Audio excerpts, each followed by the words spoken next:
शुभे सौम्यमुखारविन्दहसतु नेणेयमी वर्षता वाणी चे महिमा भरी मृदुवळी अय्ये हरि धारिता योगी राज प्रमुख जी हृदयथी जेना गुणे રીજતા વંદુ સંત મહંત સ્વામી ગુરુને કલ્યાણકારી સદા। શ્રી સ્વામિનારાયણ ભગવાનની જય। અક્ષર પુરુષોત્તમ મહારાજની જય। ગુણાતીતાનંદ स्वामी महाराजनी जय। प्रमुख स्वामी महाराजनी जय। प्रगट गुरु हरि महंत स्वामी महाराजनी जय। सूरत अक्षरधाम महोत्सवनी जय। सियावर रामचंद्र भगवाननी जय। दरेक दिव्य हरिभक्तों ने देवशयनी एकादशी अने चातुर्मासना जय स्वामी नारायण। आजनी आ एकादशी सभानी अंदर सर्वे कई मुमुक्षु हरिभक्तो उपस्थित छे। आजे स्त्री के होय के पुरुष होय के नाना बाळको होय ए दरेकना मननी अंदर एक प्रश्न ए सतत ए मूंझातो हशे कि आ चातुर्मास महीनो शरू तो थई गयो अने आजनो ए प्रथम दिवस छे, परंतु आ चातुर्मास महीनानी अंदर अमे केवा नियमो लईए के जे नियमोथी अमे एक आध्यात्मिक मार्गनी अंदर अने एक लौकिक मार्गनी अंदर आगळ वधी शकीए।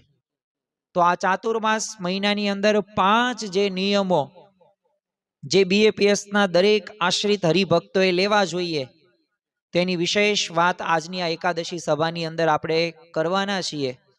आम तो आ चातुर्मास महीनो ए जीवन परिवर्तननो एक सुवर्ण अवसर छे।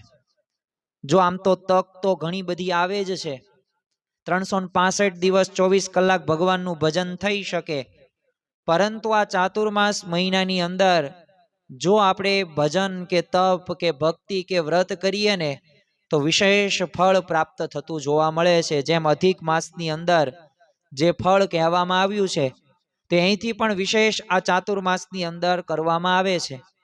ખરેખર તો સ્વામિનારાયણ ભગવાનને આપણી ગુણાતીત ગુરુ પરંપરાએ આપણને આજ્ઞા કરી છે। આપણા ઈષ્ટદેવ ભગવાન સ્વામિનારાયણે શિક્ષાપત્રીની અંદર પણ આ ચાતુર્માસનો મહિમા કહ્યો છે અને વિશેષ આપણને વ્રત તપ કે નિયમની વાત કરવામાં આવેલી છે। પણ ઘણી બધી વખત આપણને એવો પ્રશ્ન થાય જ્યારે નિયમ રૂલ્સ શબ્દ સાંભળવામાં આવે ને કે આ બધાય નિયમો રહ્યાને બંધન કહેવાય અને આવા બંધનની અંદર બંધાવું ન જોઈએ।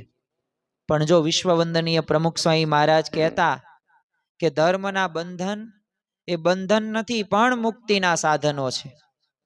જેણે જેણે પણ ધર્મ નિયમની અંદર રહ્યા છે તો એ પોતે પોતાના ક્ષેત્રની અંદર આગળ વધી શક્યા છે અને એ પોતે સફળતાના શિખરો પણ સર કર્યા છે। એ આધ્યાત્મિક માર્ગ હોય કે લૌકિક માર્ગ હોય અને તમે જો દરેક ક્ષેત્રની અંદર એ નિયમ તો હોવાના જ તે।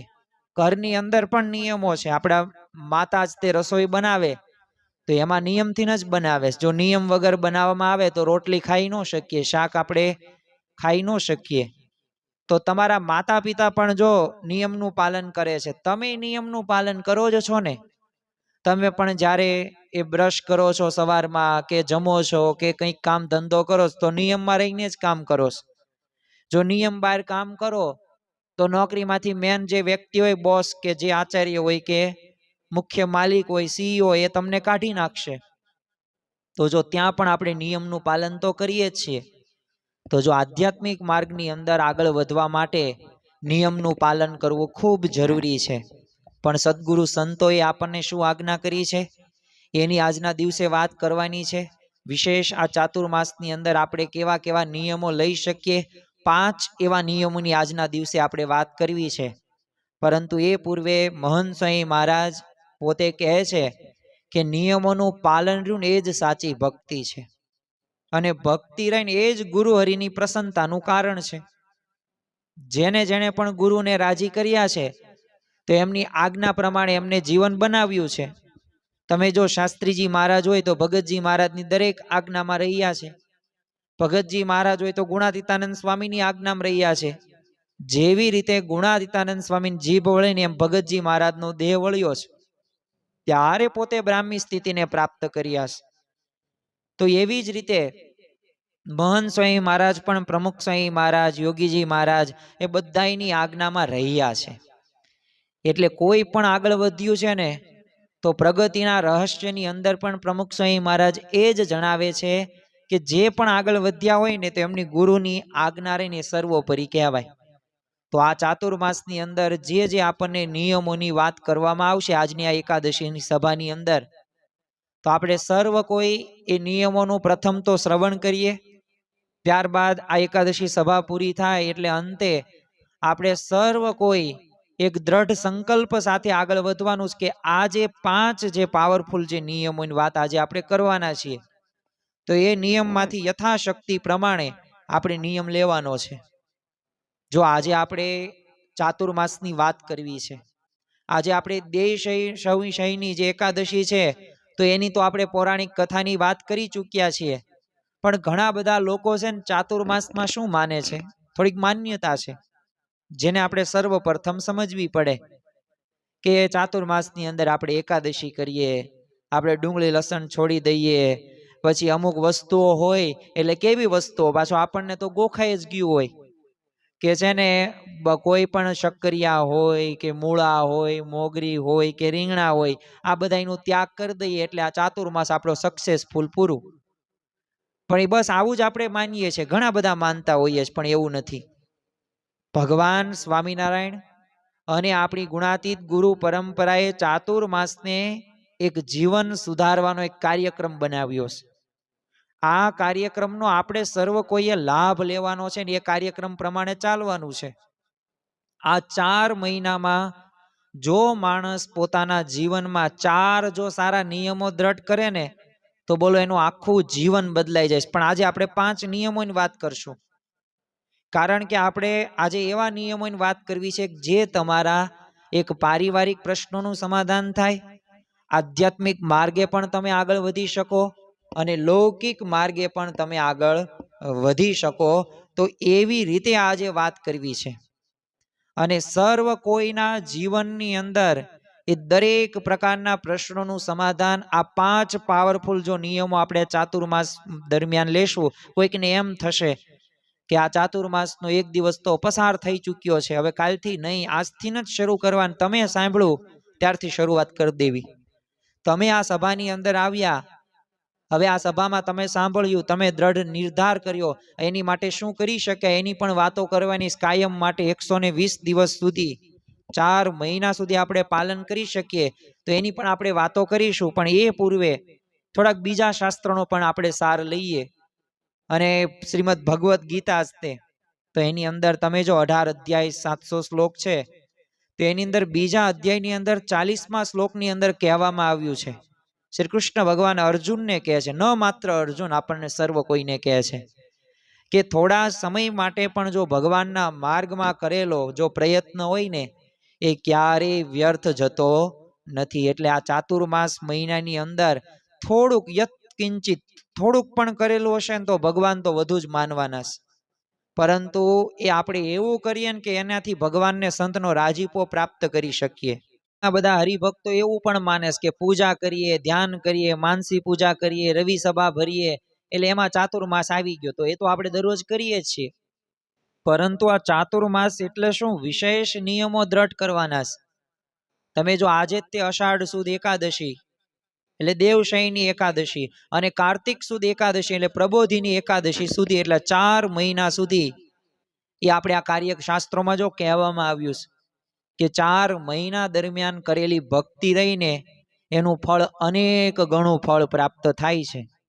શ્રીમદ ભાગવતની અંદર તમે જો રાજા અમરીશ રાજા પોતે નિયમપૂર્વક ભક્તિ કરતા, તો અમરીશ રાજાના રક્ષણ માટે ભગવાન વિષ્ણુએ એ સુદર્શન ચક્ર રાખેલું, દુર્વાસા ઋષિથી પણ રક્ષા કરેલી.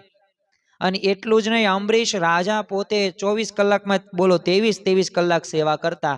પછી થોડાક સમય પછી નક્કી કે 1 કલાક તે ઊંઘમાં શા માટે કાઢું, 24 કલાક સેવા. ભગવાન પ્રસન્ન થઈ ગયા કે તું આ રાજ્ય દરબાર બધો સંભાળવાનો છે, પણ તું છે ને બધું તે કર, પણ થોડીક કલાકો રાજ દરબાર ને બધું અને સેવા રહીને ભજન ભક્તિ થોડીક કલાકો રાખ. અને પછી એવી રીતે એને નક્કી કર્યું. પણ જો એને દ્રઢતાપૂર્વક નક્કી કર્યું કે મારે ભગવાનને પ્રસન્ન કરવા છે, મારે રાજી કરવા છે, તો એમ આજની આ એકાદશી સભાની અંદર આપણે બધાએ પણ સંકલ્પ લેવાનો છે કે મારે ભગવાનને રાજી કરવા છે. હવે આપણે મુખ્ય મુદ્દા મધ્યવર્તી વિચાર સાથે આપણે આગળ વાત કરીએ, કારણ કે આપણે ભગવાનને સંતને પ્રસન્ન કરવા છે. પ્રથમ તો આપણે એક થોડીક વાતો કરીએ સમયગાળા બાબતે. કારણ કે સમયગાળા બાબતે શા માટે? કારણ કે ક્યારથી શરૂ થાય? તો આજથી અષાઢ સુદ 11, એટલે તારીખ આજ કઈ થઈ? તારીખ થઈ 25/7/2026. અને કાર્તિક સુદ 11, એટલે અંદાજિત 21/11/2026 સુધી, આ 4 મહિના સુધી એ આ ચાતુર્માસ ચાલવાનો છે. એટલે 4 મહિના એના ઉપરથી ચાતુર્માસ કહેવાય છે. તો પ્રથમ આપણે નિયમ શું લેવાનો છે કે જે આપણે ઘણી વખત સંતોના મુખેથી કથા વાર્તા સાંભળેલી છે કે તમે કોઈ પણ ધર્મ હોય તો એના 3 પાયા સ્તંભ છે, એના ઉપર જ ટકેલો. એક કયો? એક મંદિર, એક સંત અને એક શાસ્ત્ર. તો ત્રણેય બાબતો ઉપર એ કોઈ પણ ધર્મ ટકેલો હોય. તો શાસ્ત્રની આપણે વાત કરીએ તો શાસ્ત્ર માટે આપણે વચનામૃત સ્વામીની વાતો કે ભગવાન સ્વામિનારાયણના જીવન પ્રસંગો અથવા તો ગુણાતીત ગુરુ પરંપરાના જીવન પ્રસંગો, તો એની વાત આપણે કરવાની છે. એટલે એ શું કરવાનું છે? આપણે એ વાંચન યજ્ઞ કરવાનો છે. દરરોજ શાસ્ત્ર આપણે વાંચવાનું છે. આજે તમે જો કલાકોના કલાકો મોબાઈલમાં આપણે પસાર કરીએ છીએ, પણ એક વાત યાદ રાખવી કે આપણા શાસ્ત્રોનું, આપણા ધર્મનું, આપણા સંપ્રદાયનું જો આપણે વાંચન કરીશું તો આપણા બધાય પ્રશ્નોનું સમાધાન થશે. શિક્ષાપત્રીમાં પણ શ્રીજી મહારાજે વાત કરી છે શ્રવણ મનન ચિંતન નિધિ ધ્યાસનની. વચનામૃતની અંદર પણ કીધું છે જે ધર્મમાં આવતા હોય તો એના ધર્મની પુષ્ટિ થાય એ શાસ્ત્રો વાંચવા. અને વચનામૃત તો શ્રીજી મહારાજની પરાવાણી સમાન છે. એમના બધા દિવ્ય વચનો છે. અને ખરેખર આ વચનામૃત કઈ પુસ્તક નથી, પણ એક મોક્ષનો એક નકશો છે. અને એટલે જ તે તમે જુઓ કે ભગવાનનું સ્વરૂપ યથાર્થ તમે સમજી જાઓ તો કલ્યાણનો મુદ્દો આવી ગયો. એક વિદ્યાર્થી હોય, રોજ પોતે 1 કલાક અભ્યાસ કરે અને બીજો છે ને પરીક્ષા પહેલા જ જાગે, એટલે એને પરીક્ષા હોય ને ત્યારે જ મહેનત કરે. પણ હવે તમે જ મને કહો કયો વિદ્યાર્થી આગળ વધે? પહેલો વિદ્યાર્થી દરરોજ 1 કલાક અભ્યાસ કરે છે, બીજો વિદ્યાર્થી કે જે પરીક્ષાના આગલા દિવસે વાંચે છે. તો આપણને પણ ખ્યાલ છે કે જે પ્રથમ વિદ્યાર્થી છે જે દરરોજ 1 કલાકનો સમય પસાર કરે છે વાંચવામાં, તો એ જ સફળ થશે. તો એવી રીતે આપણે દરરોજ અભ્યાસ કરવાનો છે. દરરોજ અભ્યાસ કયો? વચનામૃતનો અભ્યાસ કરવાનો છે. દરરોજ આપણે ઓછામાં ઓછું 1 વચનામૃત, વધુમાં વધુ 2 વચનામૃત, 4 મહિનામાં આખું વચનામૃત બોલો પૂરું થઈ જાય. પણ તોય તે આપણે એ વિચાર નથી કરતા, એટલે વચનામૃતનો આપણે અભ્યાસ નથી કરતા. તો જો આ વચનામૃતમાં આપણા દરેક પ્રશ્નનું સમાધાન છે. તો નિત્ય આપણે વચનામૃત વાંચીએ. સ્વામીની વાતો છે, ગુણાતીતાનંદ સ્વામીની વાતો અંદાજિત 1493 જેવી વાતો છે, 7 પ્રકરણમાં વિભાજિત છે. તો એ બધી વાતોનું પણ આપણે શ્રવણ કરવું જોઈએ. જો મારી પાસે તમે અહીંયા વચનામૃતને સ્વામીની વાતો જોવો છો, હું તમને એક પ્રયોગ અહીંયા તમારી સમક્ષ રજૂઆત કરું, તમે તે જોઈજો કે ખરેખર આપણા પ્રશ્નોનું સમાધાન થાય છે કે નથી થતું. જો મારી પાસે આ સ્વામીની વાતો પુસ્તક છે, એમાંથી હું ગમે તે એ અહીંયા એક વાત વાંચું છું. જો અહીંયા તમે જુઓ કે મેં અહીંયા જોયું તો બીજા પ્રકરણની 93મી વાતો વાંચું. આમ તો ઘણી બધી વાતો છે. તો એમાં ગુણાતીતાનંદ સ્વામીએ કીધું કે સ્વામિનારાયણ હરે સ્વામીએ વાત કરી છે કે મૂર્ખનો સંગ ન કરવો. કેમ? જે મૂર્ખ ચાકર હતો તેણે રાજાને બાટી આપી, એમ મહારાજ કહેતા. હવે તમે જો આટલી જ એક વાત કરી, આવી નાની નાની વાતો ઘણી બધી છે.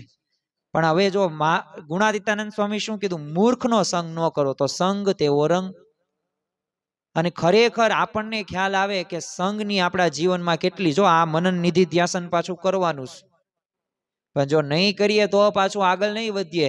બીજી એક આપણે વાત જોઈએ તો આપણને વિશેષ ખ્યાલ આવે. ચાલો પહેલા જ પ્રકરણની કોઈક વાત જોઈએ. તો પહેલા પ્રકરણની અહીંયા 131મી વાત છે. તો એની અંદર શ્રીજી મહારાજે કીધું આપણે વાંચન કરીએ. સ્વામિનારાયણ હરે સ્વામીએ વાત કરી છે કે દુર્લભમાં દુર્લભ સત્સંગ ને દુર્લભમાં દુર્લભ એકાંતિકપણું ને દુર્લભમાં દુર્લભ ભગવાન, એ ત્રણ વાત આપણને મળી રહી. સુકાઈ જાઓ, અન્ન મૂકી દો, વનમાં જાઓ, ઘર મૂકી દો, પણ આ સાધુની વાતો સાંભળવી તે અધિક છે. અને આ પુરુષોત્તમના વચન છે ને ગુણાતીત વાતો છે. અને આ વાતોમાંથી તો અક્ષરધામ દેખાય છે. તે ભગવાન અક્ષરધામને મુક્તને લઈને એવા ને એવા જ આવ્યા. એમાં ફેર ન સમજવો ને મહિમા સમજાતો નથી, તેથી જીવ દુબળો રહે છે. વિચાર કરો કે આ સ્વામીની વાત મેં વાંચી તો એમાં આપણને શું મળ્યું છે, એનો આપણને મહિમા સમજાય. પ્રાપ્તિનો વિચાર નથી કરતા, એ કેફ નથી રાખતા, એટલે આપણને જો સુખ નથી આવતું. તમે જો એક વખત મહિમા સમજી લઈએ ને બધું આવી જાય. ખરેખર અક્ષરધામ જેવું સુખ આપણને છતી દેહે પ્રાપ્ત થાય. પણ આ વાતોને આપણે વાંચન કરીએ છીએ દરરોજ. સ્વામીની વાતો 5 વાંચીએ છીએ આપણે દરરોજ. આપણે એક વચનામૃતનું શ્રવણ કરીએ છીએ. તો જો પ્રથમ આ વાંચન યજ્ઞ છે, પાવરફુલ ચાતુર્માસના નિયમમાં વાંચન યજ્ઞ છે. બ્રહ્મ સ્વરૂપ પ્રમુખ સ્વામી મહારાજનું જે ભાગ 12 છે, વિસ્તૃત જીવન ચરિત્ર છે. તો આપણે એમનું વાંચન કરવાનું છે. અને ખરેખર જો આપણને વાંચન કરવામાં કંટાળો આવતો હોય તો અક્ષર અમૃતમ એપ છે, વચનામૃત નામની એપ્લિકેશન છે, સ્વામીની વાતો નામની એપ્લિકેશન છે, જેની અંદર તમે દરરોજ 15 મિનિટ શ્રવણ કરી શકો છો. એમાં તો કેટલી ફેસિલિટી છે. અને સદગુરુ સંતોએ પણ આજ્ઞા કરેલી છે કે નિત્ય સદગુરુના સિંધુ મહંત સ્વામી મહારાજ જે પુસ્તક છે તો એનો પાઠ કરવો જોઈએ. તો જો આ રીતે આપણે વાંચન યજ્ઞ કરીએ તો આપણને વિશેષ લાભ થાય જ તે. બીજો, હવે આપણે આગળ નિયમની વાત કરીએ. આ પ્રથમ નિયમની વાત કરીએ. બીજો નિયમ વ્રત અને તપ યજ્ઞ. કારણ કે વ્રત અને તપ યજ્ઞથી પણ ભગવાન પ્રસન્ન થાય છે. તમે જો શ્રીજી મહારાજે જે પ્રકરણો ચલાવ્યા, તો આ પ્રકરણો ચલાવવા પાછળ એમનો મેન ઉદ્દેશ એ જ હોત કે તન અને મન બંનેને શુદ્ધ કરવા. કારણ કે શરીરને નહીં, મનને જીતવાનું. ભગવાન માટે થોડુંક સહન કરવાનું. શ્રીમદ ભગવદ્ ગીતામાં તમે જો 17માં જે અધ્યાય છે એની અંદર 3 તપ જણાવ્યા છે. એમાં એક શરીરનું તપ છે, એક વાણીનું પણ તપ છે, અને એક મનનું પણ તપ છે. કારણ કે આ શરીરનું તપ શા માટે?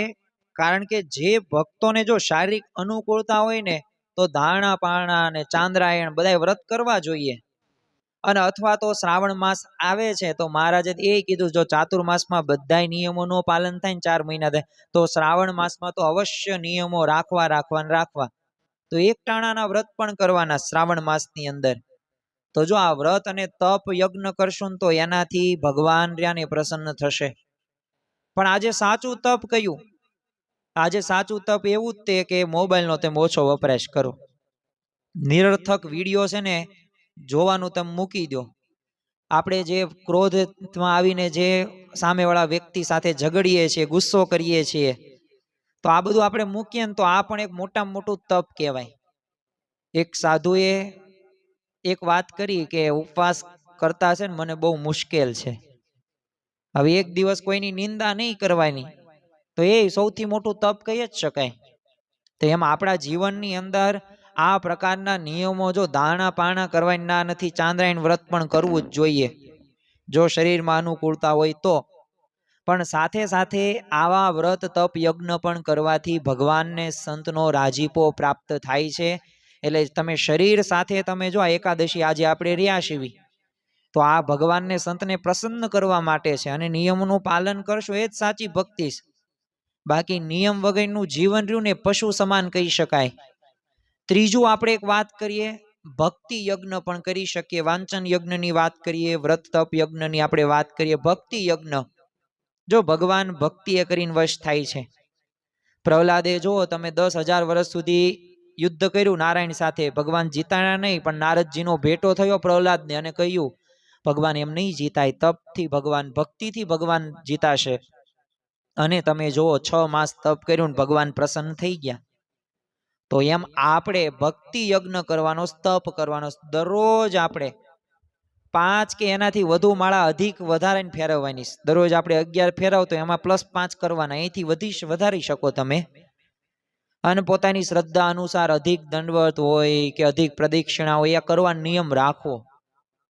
અને એક તો વાત યાદ રાખવી છે, ભક્તિ મોટામાં મોટી કહી શકાય તો ગુણાતીતાનંદ સ્વામી પોતાની વાતની અંદર કીધું છે ને કે એકને તમે સત્સંગી કરો તો બ્રહ્માંડ ઉગાર્યાનું તમને પુણ્ય પ્રાપ્ત થાય. તો જો એક આપણે સ્નેહી હોય, સગા સંબંધીઓ, એને સત્સંગની વાત કરવી, એને પ્રેરણા આપીએ, ભાઈ ભગવાનને સંત જાણે, પછી એને સત્સંગમાં આવે, નિયમ ધર્મનું પાલન કરે કે ન કરે એ આપણે નહીં જોવાનું, પણ આ માળા, ધૂન, પ્રાર્થના, દંડવત, દર્શન, આ બધું ભક્તિ તો છે, પણ સાથે સાથે બીજાને તમે ભગવાનના માર્ગે વાળો ને એ મોટામાં મોટી ભક્તિ છે.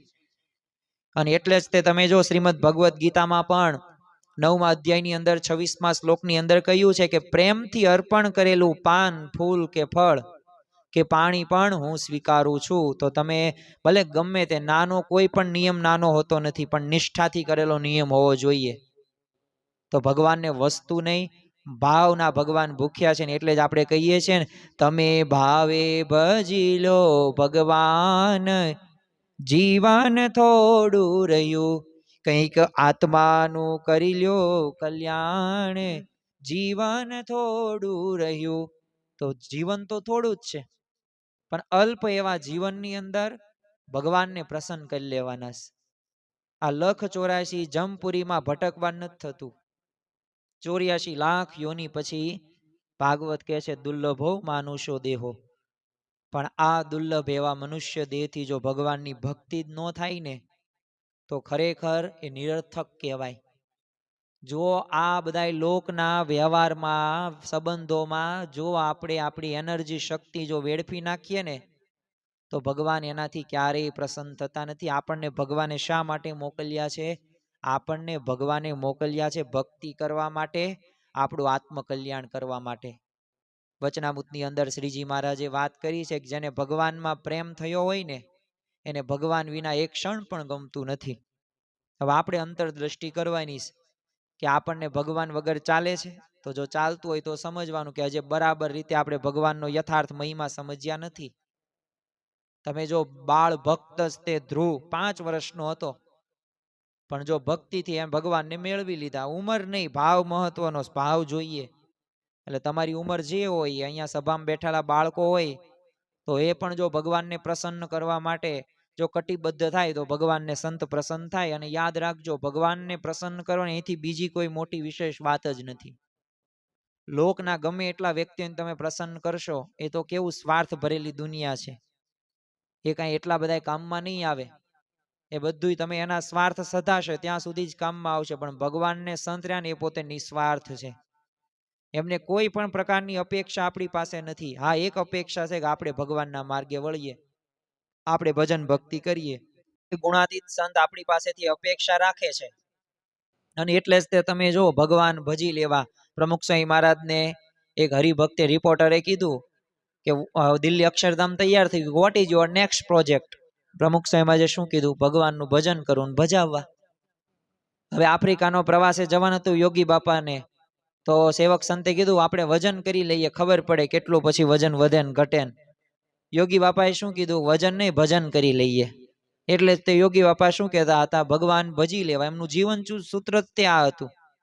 તો જો આ પ્રકારના વિચાર સાથે આપણે જીવન જીવવાનું છે. ચોથા નિયમની આપણે વાત કરીએ. પ્રથમ આપણે વાત કરીએ વાંચન યજ્ઞની, પછી વ્રત તપ યજ્ઞની, પછી ભક્તિ યજ્ઞની. ચોથો યજ્ઞ સારામાં સારો કહી શકાય.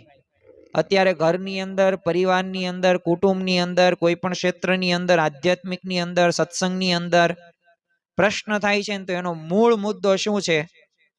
અવગુણની દ્રષ્ટિ, અભાવ અવગુણ. રામાયણની અંદર પણ જે રામાયણ થઈ એના મૂળની અંદર શું હતું? મંથરા ને કઈ, પણ મંથરા જ મુખ્ય હતી ને. અભાવ અવગુણ, આઘું પાછું જ બધું કરવાની વાતો. આજે પરિવારની અંદર પણ પ્રશ્નો જે થાય છે, પતિ પત્નીના પ્રશ્નો, સાસુ વહુના પ્રશ્નો, ભાઈ ભાઈના પ્રશ્નો, કોઈ કામથી આમ આડી અવળી વાતો તમારા ભાઈ કે તમારા ધર્મપત્ની વિશે કે તમે એ વાત માની લો અને માની લો ને પછી એક્શન લઈ લો અને છૂટાછેડા સુધી પહોંચી જાય. એ વ્યક્તિ અંદરથી રાજી થાય, કારણ કે ઈર્ષાળુ હોય. તમને કોઈક અભાવ અવગુણની વાત કરે છે ને એ વ્યક્તિને ચોકડી મારો. એની સાથે સંબંધ આપણે કાપવાની વાત નથી કરતો, પણ એની વાતો ન માનો, ત્યાંથી તમે આઘા વહી જાઓ. પણ આ તો છે ને વાતમાં રસ લે. એટલે ચોથો નિયમ કેવો છે? ગુણ કથન યજ્ઞ. બહુ મસ્તીનો વ્યવસ્થિત તે આ નિયમ છે. દર અઠવાડિયે તમે જો મહંત સ્વામી મહારાજનો એક નવો પ્રસંગ શક્ય હોય ને વધુમાં વધુ સગા સંબંધીઓને જણાવો, અને આ પ્રસંગ એમને રૂબરૂ મળીને પત્ર દ્વારા કોઈ પણ માધ્યમથી જણાવી શકાય. ગુણ કથન યજ્ઞ છે આ. ગુણનો આપણે વિચાર. બીજું આપણે આ ગુણ કથનની અંદર શરૂઆતમાં વાત કરીએ એમ કે આપણા ઘરના સભ્યોને આપણે સારામાં સારા એમનામાં ગુણ હોય. જો બધાયમાં ગુણ ને અવગુણ હોવાના જ છે. હું અહીંયા બોલતો હોય ને તો તમને એવું લાગે કે ઓહો બરાબર, પણ એવું નથી. મારામાં અવગુણ હોવાના છે, તમારામાં હોવાના છે. આપણે કોઈ પણ પૂર્ણ નથી, અને પૂર્ણ હોય તો આપણે એવી બ્રાહ્મી સ્થિતિ પણ નથી હજી, આપણે એ જ માર્ગે આગળ વધીએ છીએ. તો આપણે ગુણ ગ્રાહક સામે દ્રષ્ટિ કરવાની. અને જો આજનો સૌથી મોટો જરૂરી નિયમ છે, બધાય પાસે ગુણ છે જ તે, પણ આપણે પ્રશ્ન ક્યાં બધાયના દોષો જોઈએ છે. અને શ્રીજી મહારાજે તે વચનામૃતની અંદર કીધું છે, ભગવાનના ભક્તનો અવગુણ લેવાથી છે ને આધ્યાત્મિક માર્ગની પતન થાય છે, અને લૌકિક માર્ગે તે જે પ્રશ્નો થાય છે તેના મૂળની અંદર શું છે? અવગુણ દ્રષ્ટિ. જેવી દ્રષ્ટિ તેવી સૃષ્ટિ. તમારા દ્રષ્ટિ સારી જો હશે તો સૃષ્ટિ તમને સારી દેખાશે. હવે કમળો તમને થઈ ગયો હોય, પણ તમે ચશ્મા તે પીળા પહેર્યા છે, બધું કમળો જ દેખાવાનો છે, તમને બધું પીળું જ દેખાવાનું છે.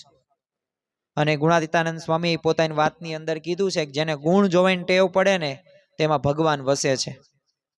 એટલે આપણે ભગવાનને સંત તો જો આપણી પાસે અપેક્ષા એ જ રાખે છે કે આપણે ગુણ ગ્રાહક દ્રષ્ટિ રાખીએ, બધાયમાં ગુણ રાખવા. માતા પિતા ભાઈ સાસુ સસરા નણંદ જેટલા જમાય બધાયમાં ગુણ રાખવા. અને એ ગુણ રાખીશું ને તો જ સુખ આવશે.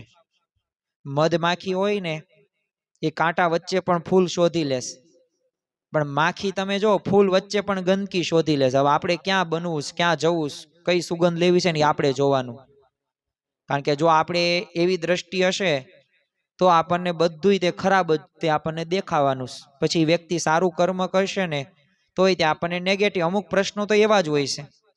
અવગુણ લેવાથી જ તે ઘણી બધી વખત એ વ્યક્તિ પછી સાથે બોલવું, રહેવું, ખાવું પીવું ગમતું નથી.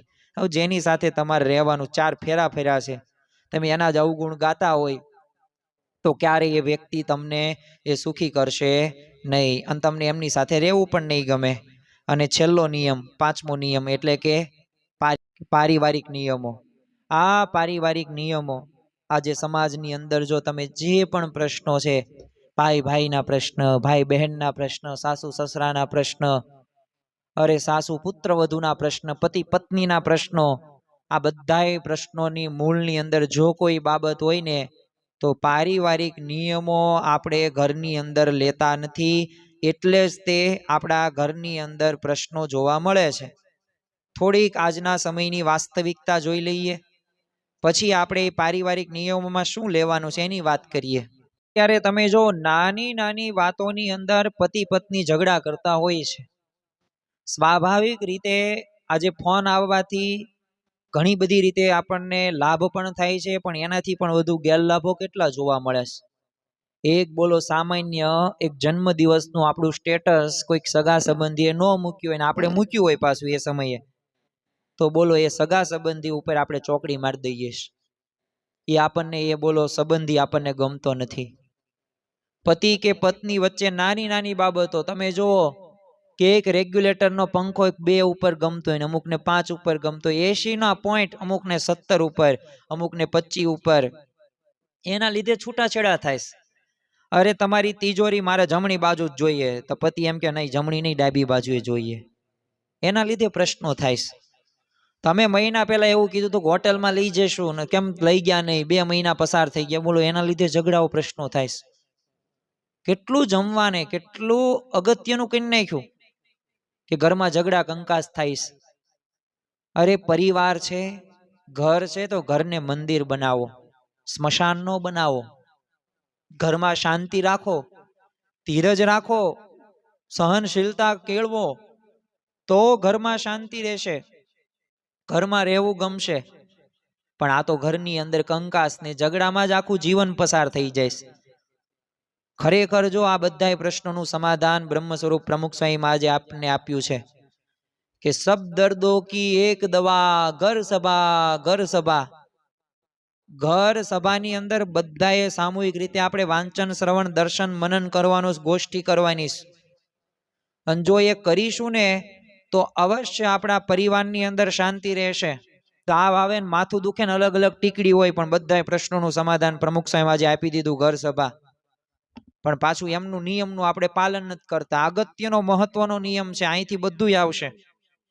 કારણ કે ઘર સભા રહીને એવો કાર્યક્રમ છે કે જ્યાં સંસ્કાર સાથે ભોજન કરતા હોય, પ્રાર્થના કરતા હોય, વચનામૃત કે સ્વામીની વાતોનું વાંચન થતું હોય. અરે તમે ભગવાન રામના ઉપાસક હોય, મને કંઈ વાંધો નથી. તમે રામાયણ તો વાંચો. આજથી 50 વર્ષ પૂર્વનું જીવન તમે જુઓ કે આપણા દાદા કે દાદી એમને કોઈ કાંઈ જોવા નહોતા ગયા, દાદા દાદીને જોવા નહોતા ગયા, દાદા દાદીને નહીં, દાદી દાદાને નહીં, બોલો. અને અત્યારે તો મકાન જોવે, ડિગ્રી જોવે, રિઝ્યુમ મોકલે, બાયોડેટા મગાવે, કેટલું પૂછે, મહિના 2 મહિના પછી નક્કી કરે, પાછું વર્ષનું લગ્ન થાય તો પ્રશ્નો શરૂ ને શરૂ. તો તમે જોયું શું? જોવાની કઈ જરૂર નથી. ધન સંપત્તિ પૈસા સૂકો રોટલો ને મરચું હશે ને તોય વાંધો નહીં આવે, પણ સમજણ નહીં હોય ને તો પ્રશ્ન થશે. એટલે એ સમજણ છે ને ઘર સભાથી આવે. એ ચરિત્રો સાંભળવાથી, ભગવાનના ચરિત્રો પ્રસંગો સાંભળવાથી શાંતિ આવે. અને ખરેખર જો પરિવારને ધર્મમાં જોડવો જ પડશે. આજના સમયની મોટામાં મોટી પરિસ્થિતિ, વાસ્તવિકતા હું તમને વાત કરું છું. આ કોઈ પણ પ્રકારનો સમયનો બગાડ નથી. આ એકાદશી સભા આ ખરેખર એક ધર્મને, સંપ્રદાયને એક આગળ વધારવા માટેનું એક કડી સમાન એક કહી શકાય. અને આ જ એક સાચો રસ્તો છે ઘર સભા. ઘર સભામાં દરરોજ શું થાય? 15-20 મિનિટ તમે જે તે સંપ્રદાયનું માનતા હોય એનું વાંચન કરો, શ્રવણ કરો, રમત રમો એક નાનકડી એમથી, તો ઝઘડાઓ ઓછા થશે. અને મોબાઈલનો ઓછો વપરાશ તમારા સંતાનો એમ નહીં કરે, પણ ઘર સભા કરશો ને તો ત્યાં થશે, સંસ્કારો વધશે. એટલે ખરેખર જો આપણે ઘર સભા કરશું તો ધીમે ધીમે ટીવી હોય, વધારે પડતો સમયનો ફોનમાં જે બગાડ થતો હોય બધું અટકી જશે. પણ દરરોજ આપણે આ કરવું પડશે. અને જો તમે આ ઘર સભા કરશો તો તમારા બાળકોમાં સંસ્કારો તો આવશે, પણ અભ્યાસમાં પણ સારી કારકિર્દી પોતે પ્રાપ્ત કરશે. અને છેલ્લે અંતે ઘરમાં તો શાંતિ રહેવાની જ છે. તો આ બધું શક્ય છે. ખરેખર આપણા પૂર્વજોમાંથી આપણે આ પ્રેરણા પ્રાપ્ત કરીએ. કારણ કે 60-70 વર્ષ પૂર્વે એટલા બધા છૂટાછેડાના પ્રશ્નો નહોતા, ત્યારે કાંઈ વ્યવસ્થા નહોતી. ત્યારે તોય તે શાંતિથી 60-70-80 વર્ષ દાંત કાઢતા કાઢતા આનંદથી જીવન જીવતા હતા. અને અત્યારે આપણી પાસે બધુંય છે, પણ બોલો પરિવારમાં શાંતિ નથી. બોલો મન મેળ નથી થતા. કપડાં મેચિંગ થઈ જાય તો મનના મેળ કરીએ આપણે. સમજણથી થોડા આગળ વધીએ. ઘરમાં ક્યારેક એવા પ્રશ્નો બને છે, બનવાના જ છે. સંસાર છે, સુખ દુઃખનો દરિયો, તેમાં તરી શકે કોઈક જ દરિયો. પ્રમુખ સ્વામી આજ વારંવાર કહેતા, શાસ્ત્રીજી મહારાજ પણ કહેતા કે આ સંસાર ઊંટના બેસણા જેવો છે, ઊંટ ઉપર બેસો ને અલગ ડોલક થાય જ તે. તેમ પ્રશ્નો તો સંસારની અંદર આવવાના છે, જીવનમાં આવવાના છે. પણ હવે આપણે શું કરવાનું કે આપણે ભગવાનને રાજી કરવાસ, આપણે સંતને રાજી કરવાસ. તો એમણે જે આજ્ઞા, એમને જે નિયમો આપ્યા છે, બસ આ જ ચાતુર્માસના સાચા અર્થ કહેવાય. આવા જ નિયમો લેવા જોઈએ કે જેનાથી આપણે ભગવાનની નજીક જઈએ, એમની આજ્ઞાનું પાલન થાય તો એ પોતે રાજી થાય. તો આપણે અહંકાર છોડીએ, મીઠાઈ છોડીએ કે ન છોડીએ, પણ કડવી વાણી તો છોડીએ. ચા તમતાર છોડશો નહીં તો ચાલશે, પણ આપણે જે ચિંતા કરીએ છીએ એ તો છોડીએ. ભલે ભોજન રહ્યું ને તમતાર ઓછું નહીં કરતા, ખાજો તમતાર 3 ટાઈમ. એક ટાણા કરો હોય ને તો કરજો શ્રાવણ માસની અંદર, પણ થોડુંક ભજન રહ્યું એ તો વધારીએ. વજન તો વધી જાય આમથી આમ, પણ થોડુંક ભજનમાંય વધારો કરીએ, ભક્તિમાં પણ વધારો કરીએ. તો ખરેખર આપણા જીવનની અંદર આ બધાય તેવા 5 પાવરફુલ નિયમોની વાતો આજે આપણે કરી છે. BAPSના દરેક આશ્રિતોએ આ પ્રમાણે નિયમોનું પાલન કરવું જોઈએ. તો અવશ્ય ભગવાનને સંતનો રાજીપો પ્રાપ્ત થશે. તો ખાસ 4 મહિના માટે ઇન્સ્ટાગ્રામ હોય, યુટ્યુબ હોય, ફેસબુક હોય તો એની રીલ્સ કે શોર્ટ ઓછા કરીએ. થોડુંક શાસ્ત્ર, માળા અને સેવામાં થોડોક વધારો કરીએ. કારણ કે તમે વિચાર કરો કે શ્રીમદ ભગવદ્ ગીતાની અંદર જ તે શ્રી કૃષ્ણ ભગવાને વાત કરેલી છે. વિશેષ કરીને એ તો આપણે વાંચતા નથી ને એટલે આપણને ખ્યાલ હોય નહીં, પણ જ્યારે વાંચન શરૂ કરીશું ને ચાતુર્માસ દરમિયાન, ત્યારે આપણને ખ્યાલ આવશે કે ખરેખર આપણને ભગવાને કેટલા સરસ સારા એવા ઉપદેશો આપ્યા છે. 6ઠા અધ્યાયની અંદર 5મા શ્લોકની અંદર કીધું છે કે માણસે પોતાનો ઉદ્ધાર પોતે જ કરવાનો છે. બીજું કોઈ આપણું જીવન બદલી નથી શકવાનું. તો આપણે સર્વ કોઈ એક સંકલ્પ લઈએ. અને હા, એક વાત કહેવાની ભૂલાઈ ગઈ કે આ જે પારિવારિક નિયમો જે આપણે લઈએ છીએ ને, તો દર મહિને એકવાર કોઈ એક સંબંધી પરિવારને પોતાની ઘર સભામાં બોલાવવાના છે. હવે એ બાબતનું આપણે ધ્યાન રાખવાનું છે કે આખું વર્ષ એક સંબંધી પરિવારને બોલાવવાનો છે ને દર મહિને નવા નવા પરિવાર આવે ને, તો એમ આપણે નથી કરવાનું પાછું. પણ ખરેખર એ જે પરિવાર હશે ને તો એને પ્રેરણા પ્રાપ્ત થશે. કોઈ એક નવી પરિવારને આપણે ઘર સભા કરતા કરીએ અને પ્રેરણા આપીએ તો સૌથી મોટું એ કામ કહી શકાય. તો આ બધાય તે નિયમોમાં આપણે દ્રઢતા રહેવાનું. શા માટે? આત્મકલ્યાણ કરવું છે. તો દરરોજ આપણે વચનામૃત વાંચીશું. તમને જે ગમે એ નિયમોનું પાલન કરવું. મેં તો તમને આ એકાદશી સભાની અંદર આ વાત કઈ કરી કે તમે આવા નિયમો લઈ શકો જે ગુણાતીત સત્પુરુષ અને ભગવાનને ગમે તેવા હોય. તો દરરોજ આપણે વચનામૃતનું વાંચન કરીએ, માળા, પ્રદક્ષિણા, દંડવટ, ઘર સભા કરીએ, કોઈનો અવગુણ ન ગાઈએ. એક તો મોટામાં મોટું આ કામ કરીએ આપણે. સારું જ તે બધાયનું. તમારા મમ્મી આડીઅવળી કરતા હોય તો એને કહે, મમ્મી આવી આડીઅવળી વાત ન કરવી. આ છે ને મંથરા પણ આવી જ વાતો કરતા. ભલે શરૂઆતમાં થોડુંક ખોટું લાગે પણ થોડુંક બોલવામાં થોડોક વિવેક રાખવો. કારણ કે વાણીમાં મધુર હોય, મીઠાશ હોય તો એ કડવું વાક્ય પણ છે ને સારું લાગે. ઔષધિ હોય ને એ કડવી હોય, પણ એ જો પીએ ને તો રોગ બધો મટી જાય. એમ પણ એક વચન રહે ને સારા કહેવાય, મમ્મી તમે આ બધું આડી અવળી છે ને ન કરતા, અભાવ અવગુણની વાત ન કરો. આનાથી ક્યારેય સુખ નથી મળવાનું. અને એક વાત ધ્યાનમાં રાખવી કે તમે જો અભાવ અવગુણની ટેવ હશે ને તો બધા ક્ષેત્રની અંદર આ ટેવ આવી જશે. પછી બધી ક્ષેત્રની અંદર તમને નકરા ખોટ ને ખોટ જ લાગશે. કોઈ સગા સંબંધી યાર તમને બોલવું, ચાલવું, ખાવું, પીવું એના ગમશે જ નહીં. તો અભાવ અવગુણ ઝેર સમાન છે. બધાયના ગુણ ગ્રહણ દ્રષ્ટિ જ રાખવી. અને એ ગુણ ગ્રાહક દ્રષ્ટિ હશે ને તો જ મહંત સ્વયંમાં પણ રાજી થશે. અને સહનશીલતાનો પણ ગુણ રાખવો. આ ચાતુર્માસ દરમિયાન ક્રોધમાં થોડોક કાબુ રાખવો. આમ તો ક્રોધને દૂર જ કરવો. અને એક મોટામાં મોટો ફાયદો એ થશે કે આમાં તમે જે નિયમો લેશો ને, ચાતુર્માસ પ્રબોધિની એકાદશી દિવસે આ નિયમો બધા પૂરા થાય, ચાતુર્માસ મહિનો પૂરો થાય પછીના દિવસે તમને એક સાક્ષાત્કાર થશે. હું ભગવાનની સંતની ગેરંટી હું લઉં છું, કારણ કે મને અનુભવ થયો છે કે તમે જે નિયમોનું પાલન કરશો એનાથી તમારામાં એવું આત્મબળ આવશે, એવું ભગવાનનું બળ, સંતનું બળ આવશે કે તમને બધાય પ્રશ્નોનું સમાધાન તમે જાતે કરી શકશો ભગવાનની સંતની કૃપાથી. તો ખરેખર આ 4 મહિના પસાર કેમ થઈ જશે ને ખબર નહીં પણ પડે. પણ એક વાત યાદ રાખજો કે આ 4 મહિનામાં મારે બદલાવવું છે, મારે આગળ વધવું જ છે. પણ હવે પાછી એમાંય તે ગાફલાઈ ને આળસ ને આવા બધા રાક્ષસો તૈયાર જ છે. ફોન પણ તૈયાર જ છે, કારણ કે આ બધા નડતરરૂપ સાધનો છે. એવા મિત્રો હોય, કુસંગી મિત્રો પણ કહે છે કે એવા બહુ નિયમો રહ્યા ને જ્યાં સુધી પડાય ત્યાં સુધી પાળવા, બહુ વધારે ન હોય. અરે મમ્મી પપ્પા એમ કહે છે કે બહુ વિશેષ નિયમ ન હોય, થાય એટલું કરવું ને બહુ આત્માને કષ્ટ ન આપવું. ઘણા બધા તો એવું જ કે જ્યારે ઉપવાસ કરવાનું થાય ને આત્માને બહુ કષ્ટ ન આવે. આત્માને કષ્ટ આપવાની વાત નથી. અનંત જન્મોથી આત્મા ભટકે છે એનું તો જોવો. પણ એ પાછું એને સમજાતું નથી. તો શિક્ષાપત્રીની અંદર પણ શ્રીજી મહારાજે વિશેષ વાતો કરી છે.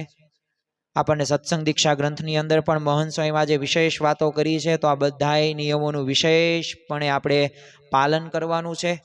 જેટલા નિયમોનું પાલન થાય એટલું કરવું. પણ એક મોટી તમને વાત કરું કે આ બધાય નિયમો આપણે સાંભળેલા અને અત્યારે મેં તમને વાત કરી, તો આપણે જે નિયમોનું પાલન કરીએ ને એનું એક નાનકડી એવી બુક બનાવી નાખીએ અથવા તો પિન પેજ બનાવી નાખીએ. આમાં બધાય નિયમો આપણે ટપકાવી એટલે હું લખી નાખવાના. અને પછી દરરોજ રાત્રે સૂઈએ ને એ પહેલા ટીક કરવાના કે આ નિયમોનું પાલન થયું. દાખલા તરીકે તમે કથા શ્રવણનો નિયમ લીધો હોય, હવે એક દિવસ દાખલા તરીકે 7 દિવસ પછી તમારે કથા શ્રવણ ન થયું હોય 8મા દિવસે, તો ત્યારે તમારે ચોકડી મારે, પણ બીજા દિવસે પાછું ડબલ કથા શ્રવણ કરી લેવું. વચનામૃતનું વાંચન ન થયું હોય તો બીજા દિવસે જે વચનામૃત સ્કીપ થઈ ગયું એ વાંચન કરી લેવું. તો જો આ રહ્યું ને રાજીપાનું નામું બનાવવાનું છે. અને એ રાજીપાનું નામું ચાતુર્માસ પૂરો થાય ને પછી નજીકના જે સંતો હોય કે મંદિર હોય ત્યાં આપણે અર્પણ કરવાનું છે. અને હા, શરૂઆતમાં પણ આજના જ દિવસે એ જે આપણે લિસ્ટ બનાવીને ભગવાનને ચરણોની અંદર મૂકવાનું છે. આપણા ઘર મંદિરની અંદર હોય, નજીકના કોઈક સંસ્કારધામ હોય, કોઈ મંદિર હોય ત્યાં કેવું સંતોના આશીર્વાદ લઈ લેવા, જેથી એમાં છે ને વિશેષ બળ પણ પ્રાપ્ત થશે. તો આજની આ એકાદશી સભાની અંદર મહારાજ સ્વામીના ચરણોમાં પ્રાર્થના કરીએ કે અમારા જીવનની અંદર અમારે ભગવાનને સંતને રાજી કરવા જ છે. જો એના માટે જ તે અમે આ કથા પ્રવચન સાંભળ્યું અને આ સભાની અંદર આવ્યા છીએ. પણ વિશેષ નિયમોની દ્રઢતા થાય અને ખાસ કરીને તમને આ જ જન્મે રાજી કરીને તન મન ધન અમારે અર્પણ કરવું, તમારા જેવા ગુણો અમારે પ્રાપ્ત કરવા અને એકાંતિક ધર્મ સિદ્ધ કરીને બ્રહ્મરૂપ થઈને પરબ્રહ્મની ભક્તિ કરવાના અધિકારી અમે બની શકીએ એવી બળ બુદ્ધિ અને શક્તિ આપજો. અને આ જ પ્રાર્થનાની પરિપૂર્તિ માટે અને ચાતુર્માસમાં વિશેષ કરીને આપણે નિયમોનું એ પાલન કરી શકીએ તો એ માટે આપણે સ્વામિનારાયણ મહામંત્રની ધૂનમાં જોડાઈએ. સ્વામિનારાયણે નારાયણે નારાયણે સ્વામિનારાયણે નારાયણે નારાયણે સ્વામિનારાયણે સ્વામિનારાયણે સ્વામિનારાયણે સ્વામિનારાયણે સ્વામિનારાયણે નારાયણે નારાયણે સ્વામિનારાયણે નારાયણે નારાયણે. શ્રી સ્વામિનારાયણ ભગવાનની જય.